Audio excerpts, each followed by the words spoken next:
नमस्कार। Professor S Narayan Raju YouTube channel में आपका मैं स्वागत करता हूँ।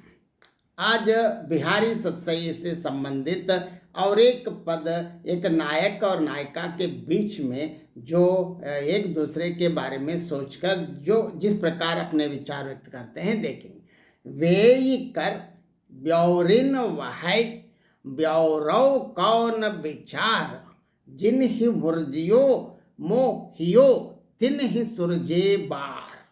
यहाँ देखिए, ये वास्तव में इसके पहले पूर्व कथा भी बताना पड़ता है, क्योंकि नायक और नायिका बाहर इधर उधर अपनी मनमानी घूम रही हैं। तो घर वालों ने क्या किया, नायिका को घर में बंदी बना के रखे हैं। नायक से ना मिलना है तो गलत चीज़ है, कुल मर्यादा की बात है।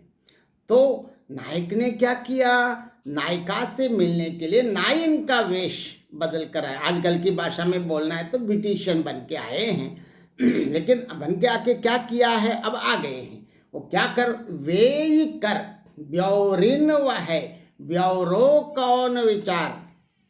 नायिका जो जब उनके बालों को संवारते वक्त नायक की उंगलियों के स्पर्श पता चलते ही नायिका ने पहचान लिया है कि ये नायन नहीं है, ब्यूटिशियन नहीं है, नायक ही नायन के वेश में आया है बोल के वो पहचान लिया है। क्यों, कैसे पहचान लिया है, जिन ही बुर्जियो मोहियो तिन ही सुरजे बार। इसके पहले अनेक बार जहाँ बाहर उपवन में के आंख मिचौनी और अलग अलग रथ क्रीड़ाएं खेलते वक्त अनेक बार पूरा खेलने के बाद घर जाने के पहले नायक ने बहुत बार उनकी बालों को ठीक ठाक करके फिर घर बेच दिया है, क्योंकि घर में किसी को संदेह ना आए। इसलिए इसके पहले नायक ने बहुत बार उनके बालों को सुलझाया है और उनको ठीक भी कर लिया है।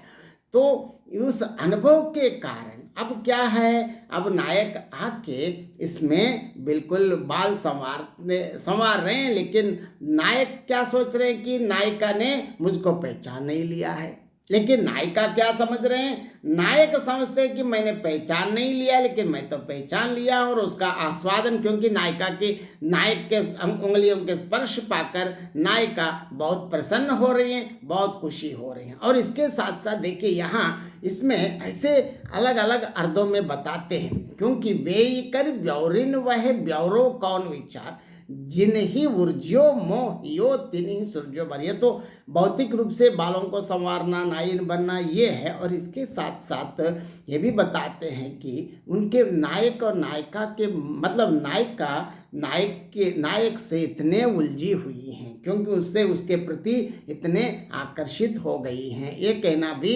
नायक इस बिहारी का मूल उद्देश्य। और ये भी बताते हैं, देखिए, और इसका दूसरा भी प्रसंग ऐसे भी कहते हैं कि नायिका ने नायक के पास दूती भेजी हो, जिसके नायक के बाल काट दिए हैं। नायिका नायक की हथौटी पहचान कर दूती कह रही हैं कि वही हथौटी हैं, वही बाल गूंथने का डंग है।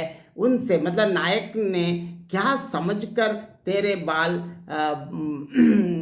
बनाए हैं, उनसे ही मेरा हृदय उलझा हुआ है और उन्हीं ने तेरे बाल सुलझाए हैं। यदि यह अर्थ भी लिया जाए तो इस प्रसंग में इतनी और कहनी पड़ेगी कि नायक नायिका में किसी बात पर कटपट या कुछ रूठ गई हैं और नायिका ने नायक को मनाने के लिए दूती को भेजा है, जो नायक से अपना मुंह काली कराकर और उसी से बाल करवा कर आई हैं। इस पर नायिका उससे कह रही हैं। इस प्रकार दूतियाँ अलग अलग अर्थ भी बताते हैं, लेकिन इसमें साफ साफ ये है कि और ये तो रीतकालीन परंपरा की एक काव्य है। एक मध्या नायिका और नायक के बीच में किसी एक संदर्भ को लेकर बढ़िया, देखिए बिहारी की विशेषता है कि दो दो पंक्तियों में इतनी पूर्ण संपूर्ण कहानी उनकी जो अभिव्यक्त करते हैं। ऐसी कहानी को ही ऐसे 4-5 पृष्ठों में जिस कहानी को हम पूर्णतः